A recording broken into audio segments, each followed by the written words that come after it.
Target utama Pak Budiman ini untuk menggapai visi misi yang Pak Budiman susun kemarin dengan Pak Husler barangkali itu di awal periode ini.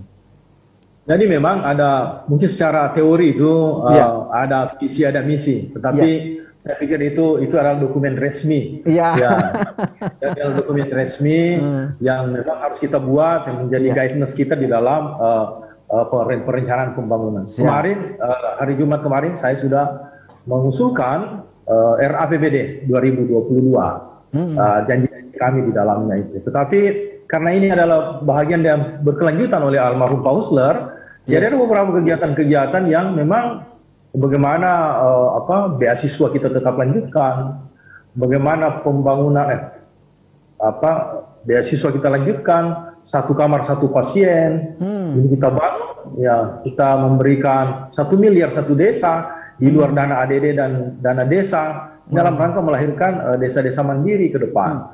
Sehingga ini yang tidak umum dilakukan oleh daerah lain. Betul. Tidak umum, yang saya sampaikan tadi tidak umum. Kemudian kita berharap bahwa kesehatan, pendidikan ini tetap menjadi prioritas, termasuk infrastruktur yang ada di wilayah Luhut Timur kita bangun. Nah, ada beberapa yang lalu itu termasuk stadion yang mangkrak. Misalnya saya tetap akan lanjutkan di 2022, membangun Islamic Center yang sudah dijanjikan oleh pendahulu saya 2, saya akan bangun di terminal itu. Ya, kita sudah siapkan di KUA PPS dan anggarannya sudah ada, mudah-mudahan ini nanti di pembahasan mendapatkan persetujuan. Nah, secara dokumen tentu ada sasaran, ada tujuan, seperti itu. Tetapi yang saya mau sampaikan adalah bagaimana ide gagasan itu lahir dari pemikiran-pemikiran original kami berdua, ya, sehingga ini bisa kita lakukan secara bersama-sama. Yang Pak Bupati maksud tidak umum mungkin bagi daerah lain itu, apakah penyaluran 1 miliar 1 desa itu ya tadi yang Pak Bupati maksud? Itu tidak umum karena setahu saya tidak ada daerah yang kan kalau dana desa, alokasi dana desa itu kan selama ini ada. Dan itu merata di seluruh Indonesia malah. Kami memberikan bantuan keuangan khusus 1 miliar 1 desa. Bagaimana nanti di 1 miliar itu juga akan membantu pencapaian visi kami. Salah satu contoh di dalamnya adalah bagaimana Luhut Timur terang itu bisa dicapai. Sehingga di dalam 1 miliar itu mereka, desa-desa itu bisa beli lampu jalan. Kalau 124 desa membeli lampu jalan 10-20 saja, maka apakah desa itu tidak terang? Bagaimana Pak Bupati memastikan bahwa dana 1 miliar dari pemerintah kabupaten itu tidak tumpang tindih dengan dari yang ADD itu?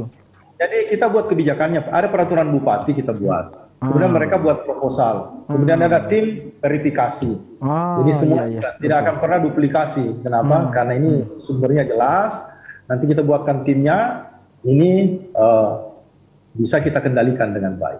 Jadi tidak ada lagi desa yang tidak nanti mendapatkan dana infrastruktur, karena mereka bisa membangun di situ. Kan selama ini yang terjadi karena uang tidak cukup, tidak terjadi pemerataan. Betul. Ya.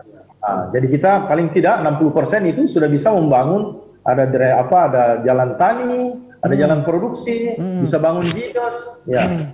Nah, ini sudah bisa, sehingga semua desa mendapatkan porsi. Nanti keadilannya kita lihat lewat SKPD. Ini baru pemerataan. Nah, betul. Jadi nanti hasil musrembang, hasil apa, termasuk pokok-pokok pikiran DPR akan menyatu di dalam rangka bagaimana aspek keadilan yang didapatkan oleh masing-masing desa dan wilayah. Saya pikir itu Pak. Apa dampak dari kebijakan itu yang Pak Bupati bisa lihat sekarang di desa-desa kita di Luhut Timur? Jadi ini karena belum berjalan di 2022 Pak.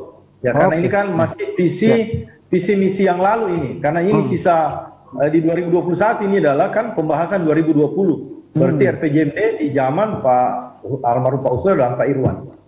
Nah, efektif berjalan di 2022. Tetapi ada hal yang bisa kita lakukan di perubahan-perubahan anggaran 2021 itu, kita menyiapkan perencanaan, kita menyiapkan persiapan kebijakan-kebijakannya, sehingga betul-betul ketika 2022 itu bisa berjalan secara efektif.